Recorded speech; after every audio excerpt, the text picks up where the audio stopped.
Hold on. I think Diane is coming back. I believe she's coming back. I'm so sorry. This is our premiere show. And so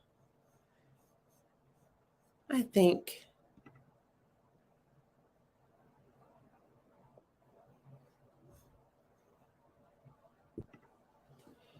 Hey, Sabriya. Hello.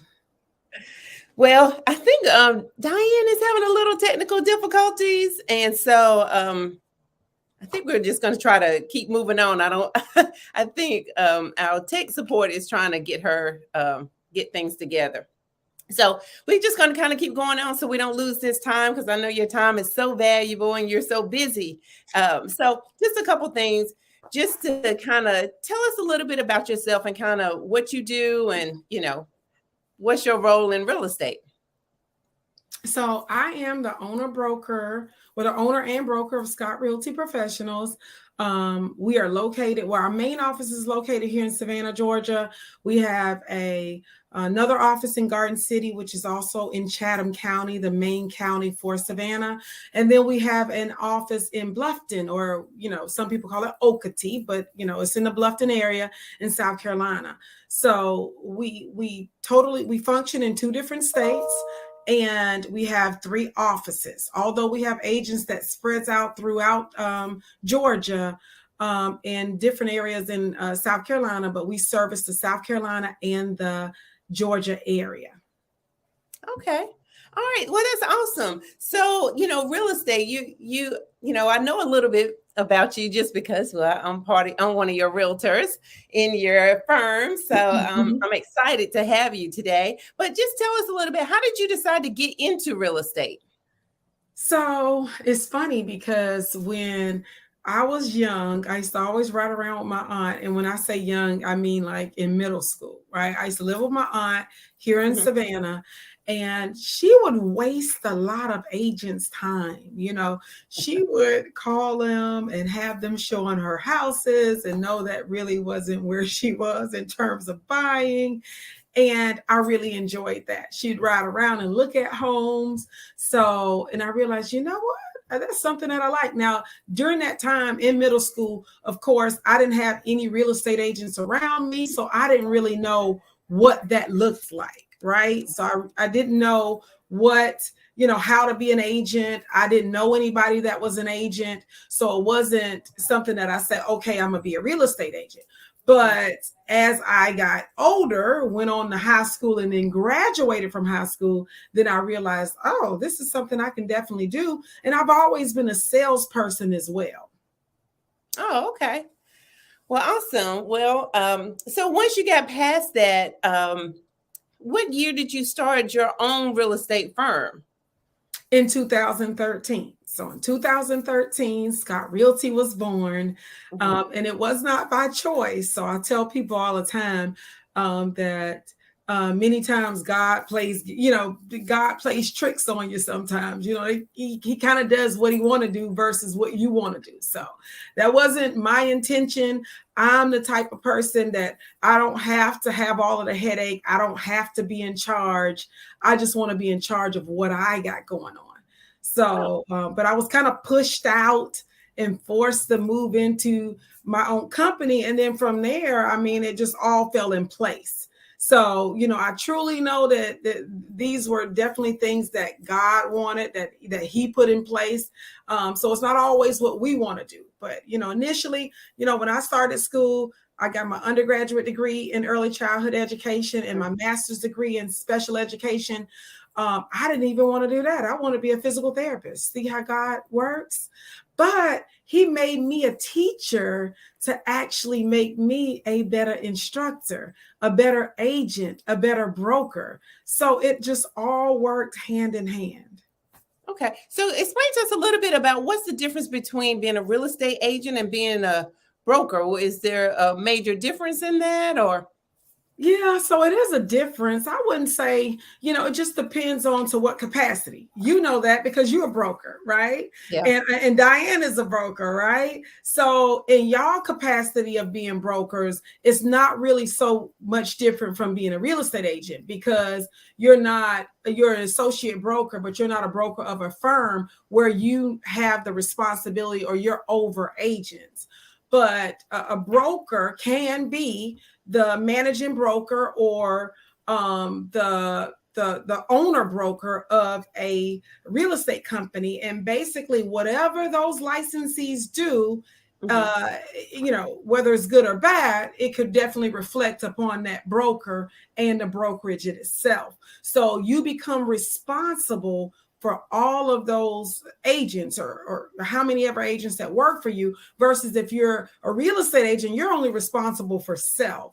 Wow. So you only have to deal with the work with yourself and have consequences only for yourself. But as a broker, if you guys go out and do something that's wrong, I could be potentially liable for those things. Okay, Sabriya, now you've been a broker since 2013, is that correct? Yeah, absolutely. Okay, so give the audience a brief history of Scott Realty Professionals.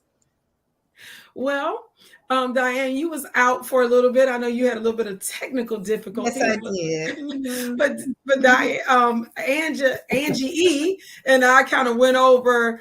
Scott Realty was born in 2013. Oh, okay. And I also talked a little bit about my education, and I talked a little bit about how I got into real estate. What made me interested in real estate. Okay, good. So then we'll just go ahead and move on then. Since you've been a broker and you've been a broker for a few years, then you've been the ins and outs. You were dealing with the crash that happened in 2008, in the early 2000s. So now here we are, 2020, COVID-19 occurred, and that impacted everybody. How did that impact Scott Realty Professionals? Well, I will say that, it did impact Scott Realty because, of course, at one point when the initial shutdown started in Savannah, we were not a part of the essential workers. So then it was like, okay, do I go show houses or not show houses? If I get caught out, is that going to be an issue?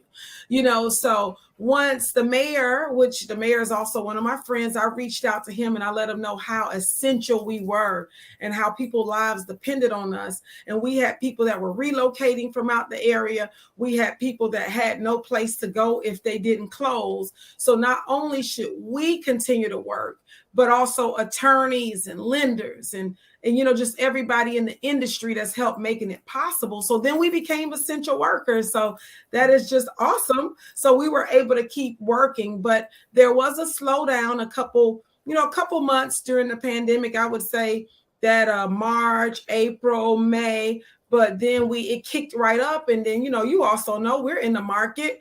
Then the market just went bananas. So we've experienced a market in the last year or a year and a half that we've never seen before in the last 20 years in real estate. So it's still different from what it was, even though the market was super hot in 2006 and in 2005.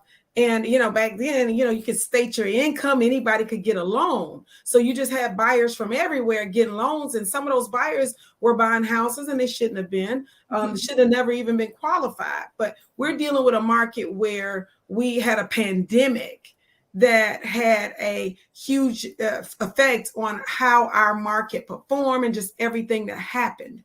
So that's the difference. And that's something that we have not, in my 20 years had not experienced. You are so right, because like you said, your 20 years, and I've encountered so many realtors or even brokers like yourself who've said they have never, ever seen a market like we went through. So absolutely. Quite interesting. Okay, I don't want to overtake Angie. All right. Yeah, I was going to welcome you back in, but anyway, so I'm glad we got your technical Things difficulties. happen. Well, you know, these technical things. So we overcame. So I'm back on it. I just don't have the backdrop, but we'll get that dealt with and know how to deal with that the next time. Okay, so you were talking about the different things that's happened since COVID-19 and how that impacted us, and it didn't seem to, as far as realtors, we were able to kind of persevere and keep kind of working through. So in July 2021, I know you, I think about mid 2021, you had 106 transactions. Tell our audience about what that means when you have that many transactions just halfway through the year. Right. So what it means is when we say transactions, that means closings or sales, right? And you can have two transactions in one transaction as well. So just keep that in mind. You can be on the buying side and you can also be on the selling side. We at Scott Realty do sell a lot of our properties. We also co-op with a lot of our agents, which is also a blessing. But so 106 sides or transactions mean that I had 106 transactions in the month of July. That is a lot. Of course, it is definitely a lot. And it takes a lot of hard work. It takes, a lot of effort, a team. So it's just not me that's running around and showing all the houses, that's writing all the offers, that's just doing all the work. But also, it takes staff. You definitely got to have people in place and resources available to be able to support that. But that's huge. The average agent close about 12 transactions a year. Some people say 8 to 12. And if you Google it, most of the time it's between that 8 to 12. I always go with the higher number. So let's just say 12. The average agent close about 12 transactions a year. So I do typically close, a minimum of about 140 or a year, whether the market is up or down. So I do have a huge transaction, goal that I have to set for myself, but also I got a lot of overhead. So you got to keep those things in mind as well. So that's awesome, Sabriya. That is definitely exceptional. So how do you, as a real estate agent, how do you have work-life balance when you're kind of trying to juggle all these things, have your own firm, close your own transactions, being an active realtor? Because I know there's some firms that the broker don't actually do any transactions. They just manage the firm, so to speak. So how do you manage having work-life balance? Well, it's very difficult. Like I know, Angie, that real estate is not so family friendly. So, a lot of agents come in and they think, oh, you look so cute when you close and y'all just making all the money. But that's usually not how it really happens. It's a struggle a lot of times to get to the closing table. Once you get a buyer under contract or a seller under contract, it's usually a struggle to keep that deal pushing forward. So all of that plays a role in your everyday life. Sometimes if something goes wrong in a deal, it can change what's happening. You could have had plans that you were having dinner with your husband and kids at a certain time, and now something is going wrong and you got to try to fix it before the deal falls apart.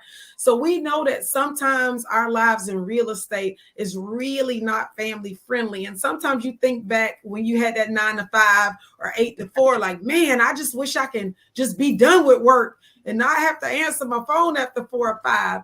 So that's just not how it works in real estate. So it's not always, the best feeling. It has been family trips and, some of my kids first that I've missed, because I got a whole business to manage.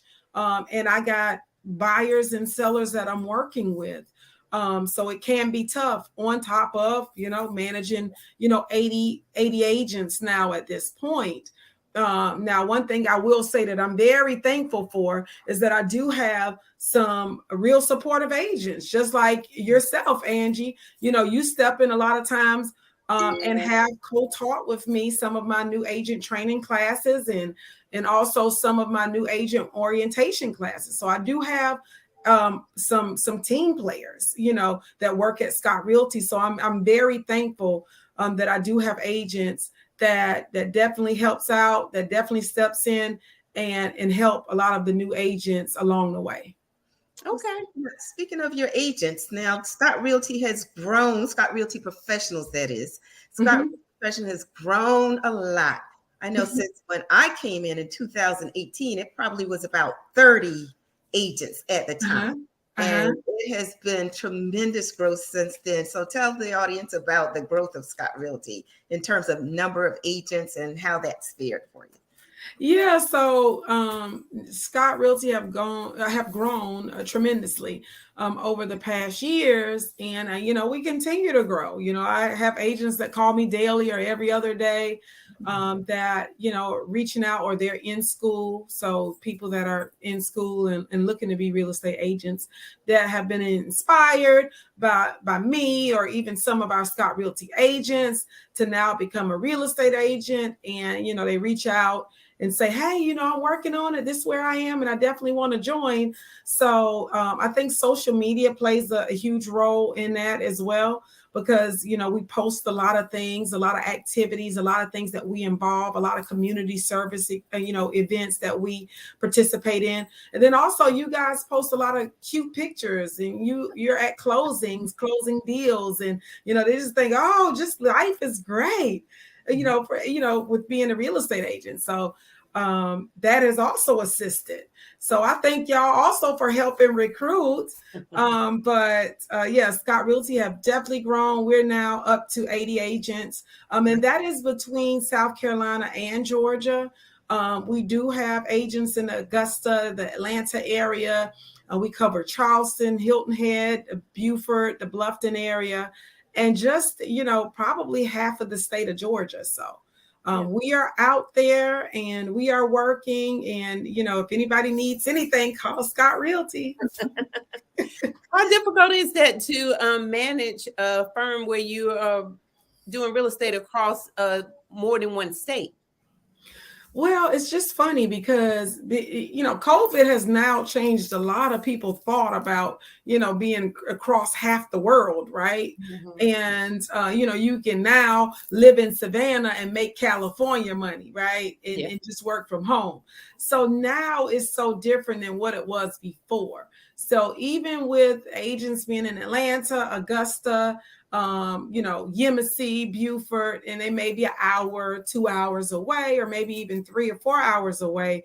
We're just a phone call away. We're just a Zoom call away. So it's just so much easier now, especially since we've, gone through the pandemic. So even with my training classes, now we have our office meetings where we used to have them in office. Now we have our office meetings on Zoom every month.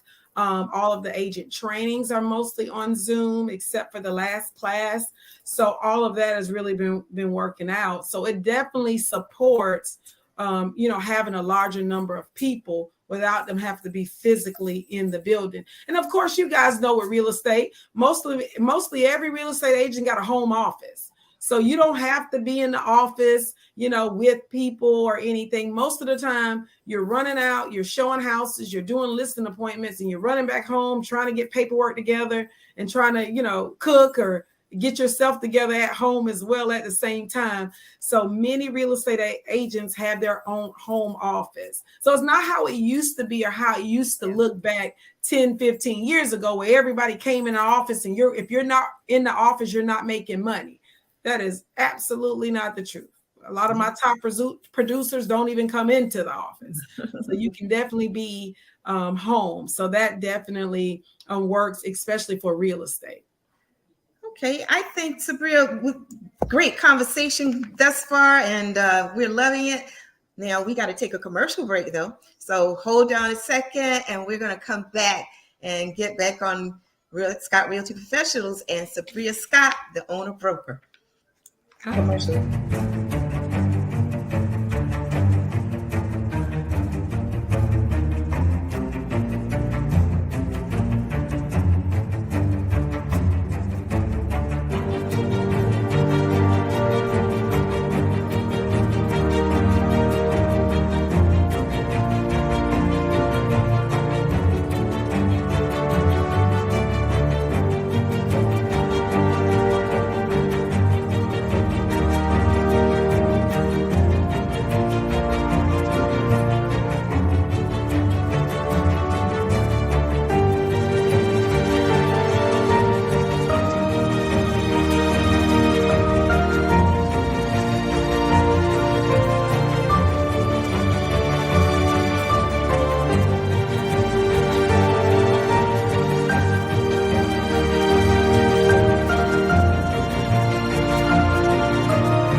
Okay. Hey, welcome back, everybody, and we're still here. Lynn's on real estate, and we're here still with today's guest, our very first guest, and that is Sabriya Scott, the owner broker of Scott Realty Professionals. So we've been having great conversations thus far, and we want to go ahead and continue talking to Sabriya.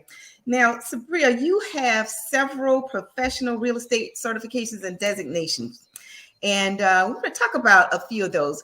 And for the audience, you know, like you, educator, they might have a master's degree, BBS, Masters of Business Administration, behind their names. So in real estate, similar thing. You can get these what we call certifications and designations. And we're going to have Sabriya tell you about a few of those because she has a number of them. Well, I actually thought you was going to tell me which ones you wanted to know about.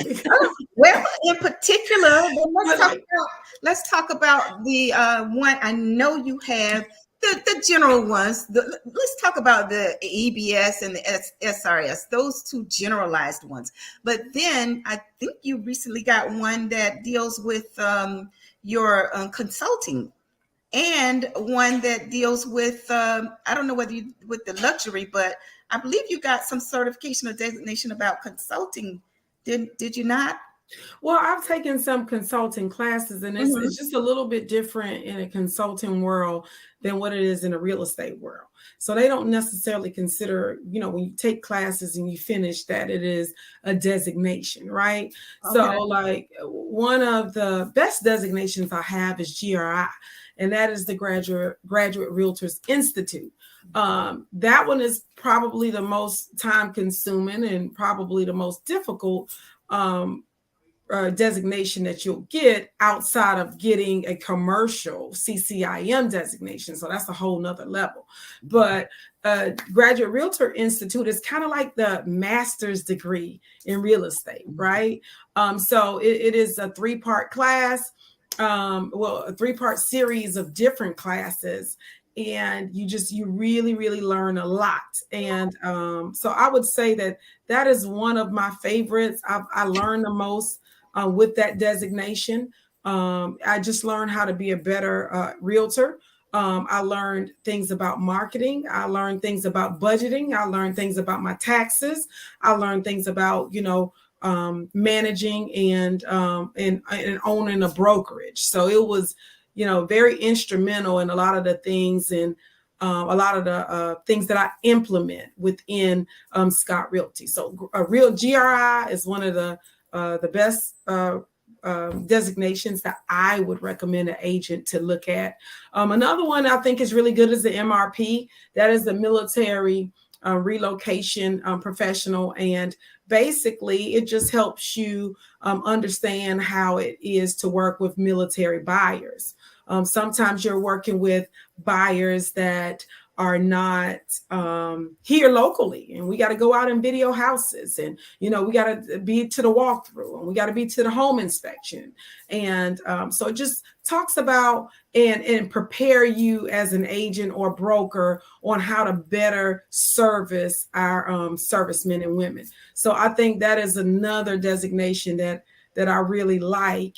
And that I think that all agents or realtors should actually look into getting. And that's a prime example of not necessarily resting on your laurels. You do find and realtors and that, you know, they become realtors, but they don't continue the education. There is a mandate about education, but you can also do things on your own, take these other courses, and like information is knowledge. So, you know, I gotta say, I'm one for that. We're kindred spirits when it comes to that, Sabriya. You know, getting into that educational portion or added information. So great. Now we want to thank Grover Thornton, one of our viewers, who says, "Build on your empire, sister." And we also want to thank another awesome comment from that was Oof Ellis. Awesome, Black Girls Rock. Hey. So we thank our viewers, and we want you to chat with us. And if you have any questions, you can do that as well. So moving on, Let's see, out of your countless positive complimentary testimonials, because I know and I've seen them, how do you handle any that may have been negative? Well, the biggest thing is that you never want a buyer or a seller to leave a transaction feeling like they've been taken advantage of, or they didn't like the way the process went, or you just didn't get the right vibe from each other. So even if I feel like, hey, because everybody's personality doesn't always match, right? And I say this often to agents. If you think that the it's not fitting, if the buyer and yourself is not a great match, or the seller and yourself is not a great match, don't lose that client. Refer them. We got some agents like Lisa, like one of my agents, that she's so nice that she get along with everybody, right? So instead of me losing the deal because I know that me and this person's personality just does not match, I'll refer them out to somebody I think that can better service them and still be a support person in that transaction. So if I see it going wrong, because most of the time, if it's a problem within a deal, you catch it early on. It just doesn't start at the end. So, fortunately, I've been able to work through many things and not end it on a bad note, because I don't like the way that feels. And I definitely don't want anybody leaving from Scott Realty or working with any of my agents or myself and feeling like it just was a horrible experience. Mm-hmm. So I'm the person that usually try to, if I see it's not working, let's try to look at it a different way. Let me pair you with somebody else that I feel like will be a little bit more in tune with you, or that you guys' personality may match. So fortunately, I haven't had people to give me any negative reviews or anything like that. Now, we have had a review here or there from people who never dealt with the company, and they'll leave some random spam or, just hateful message. But overall, most people have great experiences with Scott Realty. And if I see that it's going a different route, even if it's with one of my agents, I try to intervene and come up with different strategies so we all can be, on the same page, and everything just happens smoothly towards the end. So that is me. I don't want the friction, not between us and any other agents or buyers or sellers. I want to try to work it out so everybody feel like it was a win-win situation for everyone involved. Sabriya, I know you have several different designations, and what would you consider, or do you consider yourself a niche realtor? Is there a certain area of real estate that you enjoy more than others? That's a trick question. So, of course, everybody wants these big deals that you make a whole lot of money off of, but the reality is that's not really our life. Right. So, at one time, I joke about it all the time. At one time, I sold a lot of land, and I sold a lot of mobile homes, and just, a lot of first-time home buying, first-time home buyers' homes. And then, you'll go through a phase where you're selling a whole bunch of homes between 400,000 and 600,000. So our market goes through phases. Mm-hmm. The market trends go through phases. So I would not say that I am a niche agent where all I deal with is luxury, or I only do commercial, or I only do land. I do everything. And, I tell my agents all the time, don't just put yourself in a box. You're just so talented. You can kind of work across the board. Now, you can't do absolutely everything, right? But you can definitely do a lot of things. So it doesn't have to be that, oh, I only specialize in waterfront, or, oh, I only specialize in beach properties. You want to definitely make yourself available, because everybody is not on that level, or they can't afford that certain price point. And you don't want to intimidate people not to call you, and not to reach out to Angela E, because all she sells is $1 million land, right? Mm-hmm. So I'm not a niche agent. My company is not a niche agency. We are just across the board. We do residential, we do commercial, and we also do property management. Okay.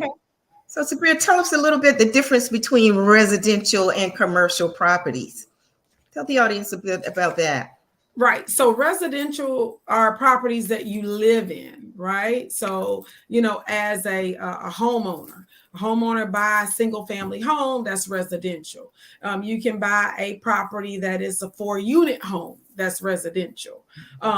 You can also buy a property that is a 8-unit home that is commercial, but then it's still residential. What? Because residential means people live there.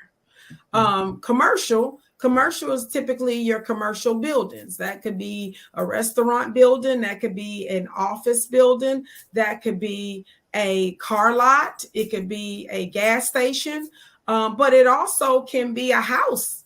We got some houses that a zoning flips to commercial and it's actually a residential home. So it can get a little tricky, but overall, mostly commercial are places that people do business out of and they don't live. Residential properties are people live there, whether they're owning it or they actually are there renting. Okay, great. Now we're going to maybe move on and segue into another component of questions that we wanted to talk to you about, and that's more dealing with your future. And we also had a little bit, we wanted to talk a little bit about legacy and the term that we hear a lot, the wealth building components. And real estate is one of the main components of people building generational wealth. So what are your feelings about that? Well, I think that, that real estate is very important. And I think that it is, one of the number one ways to build generational wealth. And I think that, we need to start positioning our young ones, as early as 18 and 19 coming out of school to have that kind of thought. When I graduated from high school and I went into college, and then I ended up renting for years and years. I think back about it, and I had always had a full-time job, that I should have been bought a house, And now that I'm selling houses to 19 and 20-year-olds, my mind was nowhere there, but that's because that wasn't the norm.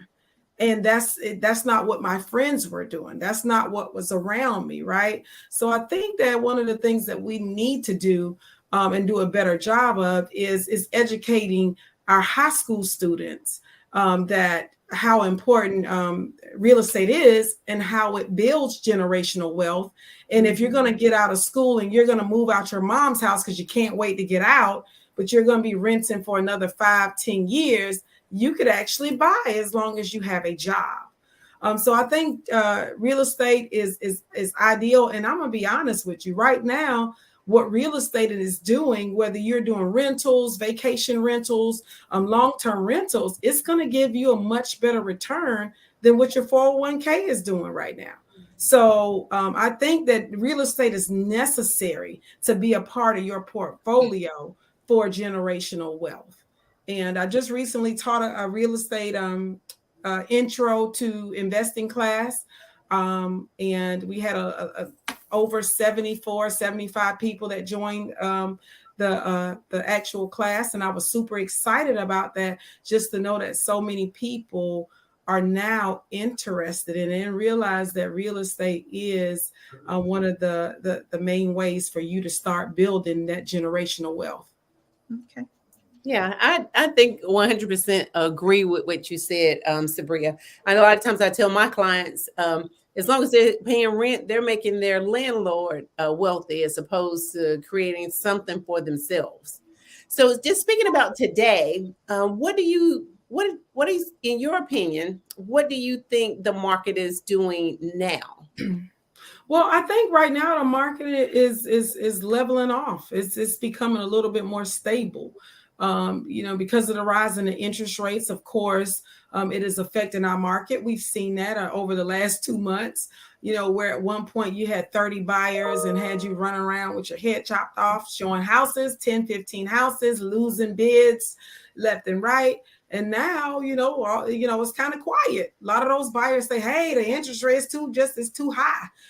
So right now, the people that are buying are the people who have to buy and the smart people who know that any time is a good time to buy real estate, as long as those numbers work. And even though you might be buying, at a higher time, right? The price tag may be a little higher, but just tell me the numbers make sense.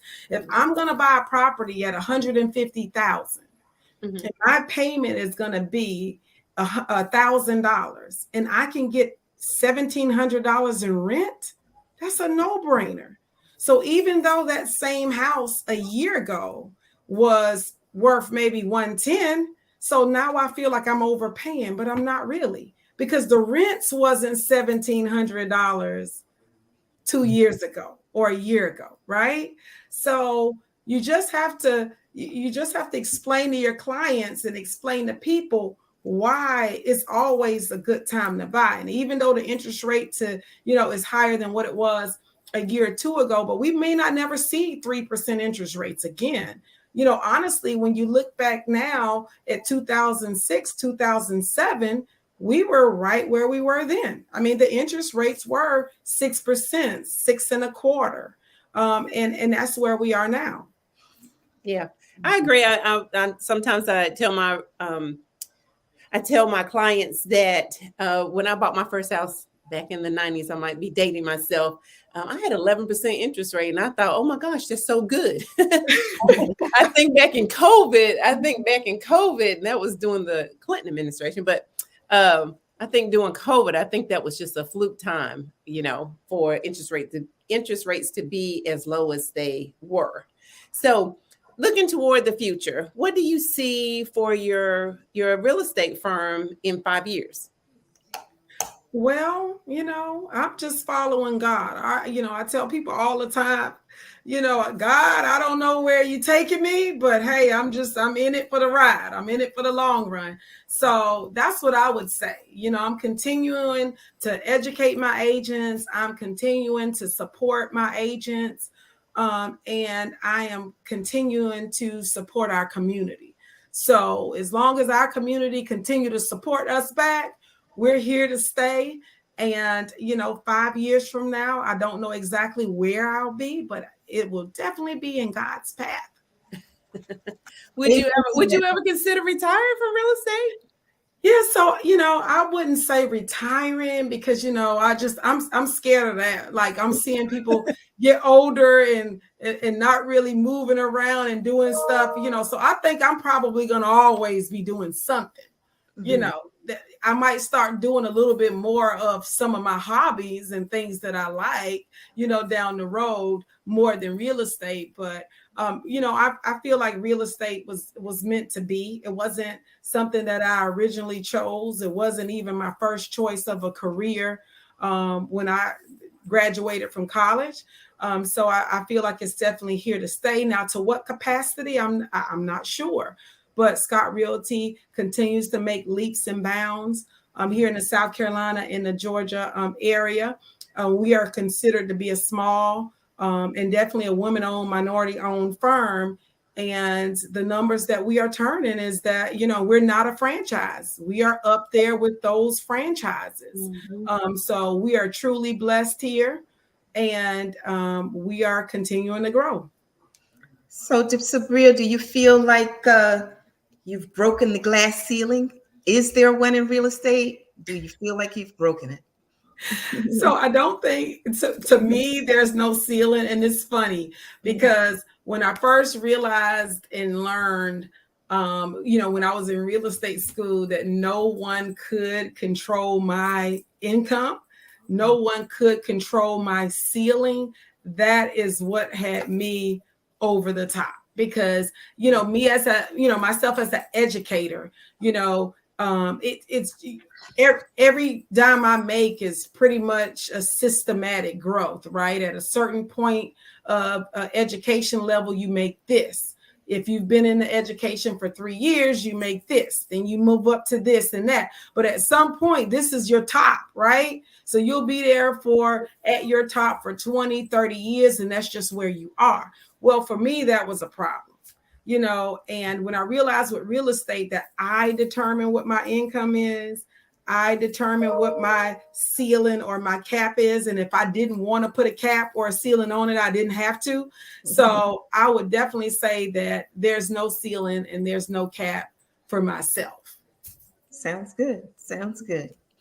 So you also mentioned earlier, you spoke about the class that you did in terms of the investing.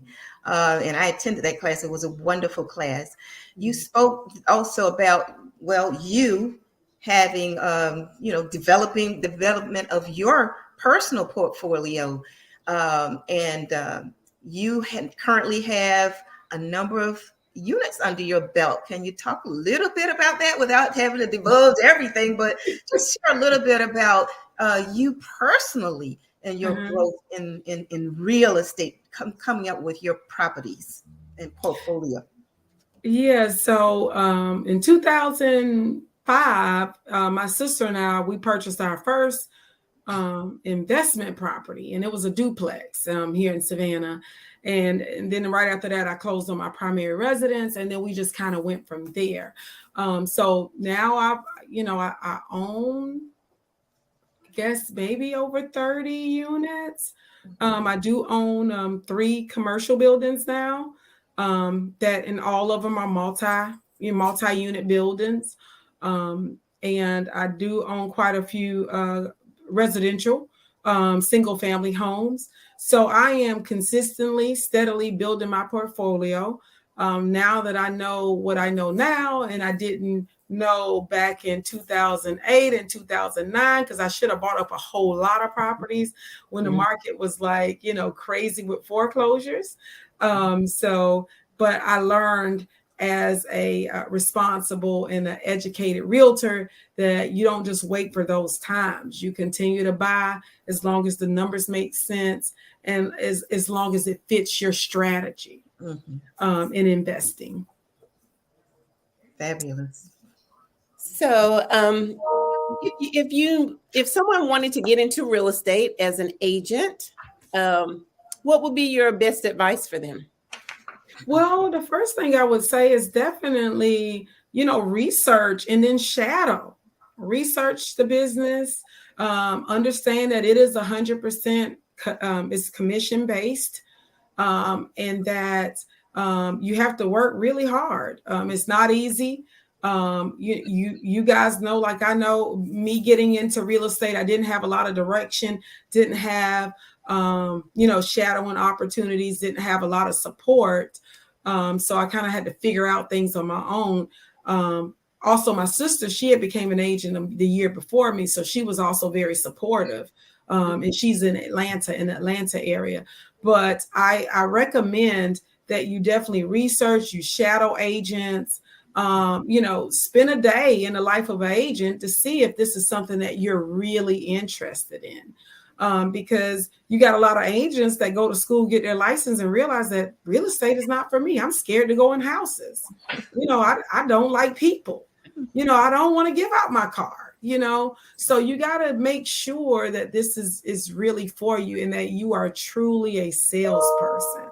And we did have a question for you that asked, why don't agents do well? Those that fall out and don't do well are some of what you just mentioned. Could those be some of the reasons? Yeah, absolutely. Yeah. You got some people that they're just not being on a commission-based job. They can't handle the pay structure. They can't handle that they may not get paid for the first 5 or 6 months, in the business, and that they may be really busy running around showing a lot of houses. It's funny because one of my agents, she's also a property manager here at Scott Realty. When she first got into business, and she's a hairstylist. I was a hairstylist for like 15 years as well. But she said, Sabriya, when she first got in, she was running around, showing all these houses and writing a bunch of offers, but none of them got accepted. She said, well, one thing I'll tell you, I'm a professional contract writer. So you may become a professional contract writer, for a while before you have that first deal. So, some people give up. We live in a world that we all want immediate gratification. We want everything to happen immediately. We give somebody our business card today and we want them to call us today or tomorrow. We a year from now or 6 months from now is not good for us. So some agents can't even stand the wait. So it's a lot of work. The commission base is very different structure. So if you're not used to it, that can be very difficult. And then also being a real estate agent is expensive. We have a lot of expenses up front, and these boards and these expenses keep coming even if you don't make any money. So you got to be prepared for that as well. So it's many different reasons, but also too, you also got to make sure that your personality works. Are you really a people's person? I have some agents that say, well, I don't even like to give people my cards. Well, you're going to be the secret agent. Mm-hmm. So, you just got to reevaluate yourself and make sure it's a great fit for you. Right. For you to be successful, because Diane, that we got to attend events where sometimes we don't know anybody. You got to go around and socialize and talk and, try to get business and, just let people know where you're from and what you do. So I just think that that agents that don't do well, sometimes it's just not for them, but also too, they got to be willing to put in the time, the energy, the effort to educate themselves, to be involved, to also go out to different events and to also be knowledgeable about what they're talking about. Mm-hmm. Okay, absolutely. Well, Sabriya, we're gonna give you a moment to catch your breath. We're gonna do this one more commercial. So let's go to commercial right now. All righty.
So we're back. Hey. And we got a few more minutes. Our show is going to be wrapping up in about 5 minutes or so. So we've got a few more minutes with you, Sabriya. And once again, while I'm thinking of it, we just appreciate you so much for even taking the time to come on and also definitely being our first guest. We very much appreciate our first great guest. So thank you very much. Well, no problem. And you guys can have me back. So, it was no problem for me to hop on, and I'm still here in the office at work. So you guys can see that I'm in the conference room. So this is what I mean. It's 7:00 and I'm still at work. So you got to understand how real estate really works. It's not a flexible job. A lot of people jump in and say, hey, I want to get in real estate because it's flexible. It can work. I get off at a certain time. Life is great. So I don't necessarily want to be to work at 7 or 8 o'clock. Yeah. Yeah, it definitely is one that you got to be self-motivated. No question about that. You got to be your own cheerleader from time to time to push through to deal with people, etc. But again, just like what Diane was saying, we definitely appreciate your time. Just give us a quick little synopsis of why should someone pick Scott Realty as their real estate agent?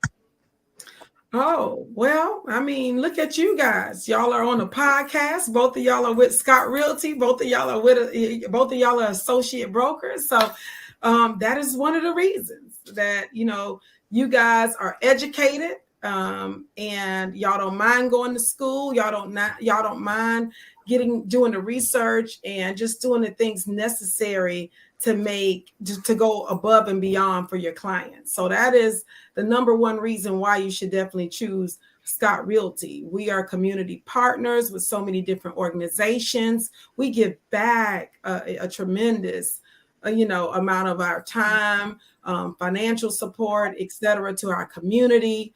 Not only that, we're very knowledgeable. And we stay on top of the changing market and things that's going on.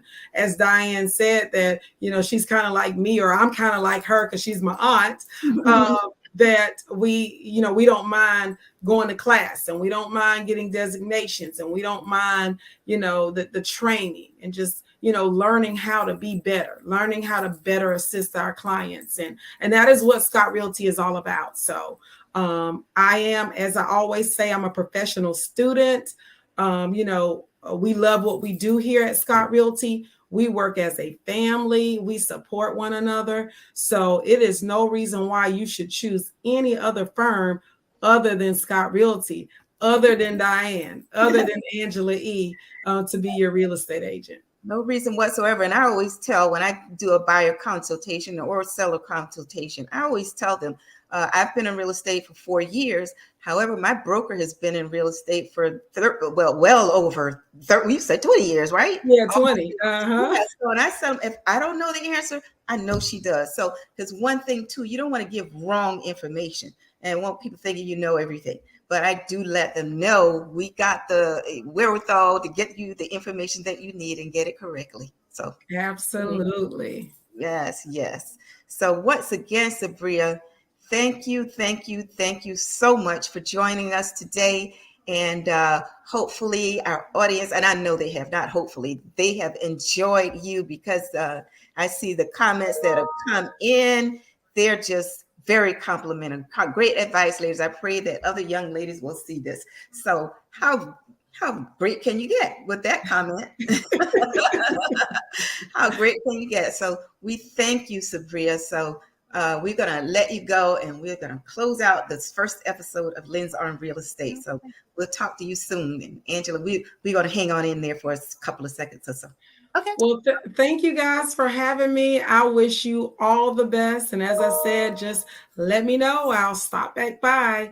Congratulations on your first episode. Okay. And I'm sure the best is yet to come. Amen. Thank you. Thank you, Sabriya, for all that you do. Bye. Bye-bye. Okay, Angela, we got through our first episode, and it was wonderful. And we want to let our audience know that, reach out to Lens on Real Estate. I believe we got a banner here, but it's lensonrealestate@gmail.com. If there's any realtor or anybody in the profession that has seen our show today and you're interested in coming on and speaking and sharing and allowing us to question you, and also allowing you to share some information about yourselves and what you do, because it is all very, very significant and all very, very important. So reach out to lensonrealestate@gmail.com if you're interested in being on our show. We want to talk to you. So thank you. All right. Yeah. Thank you. Thank y'all for tuning in. Look forward to seeing you next week. Bye. Bye.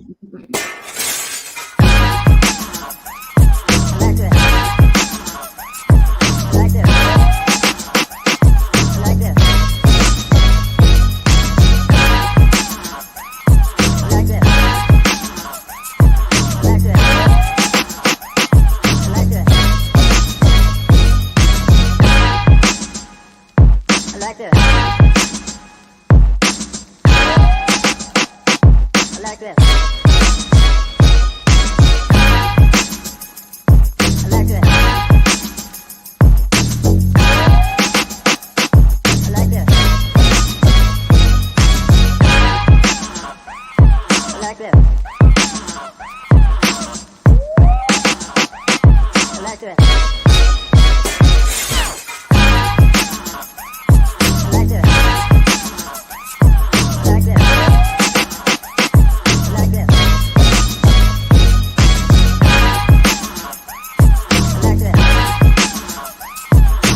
like this.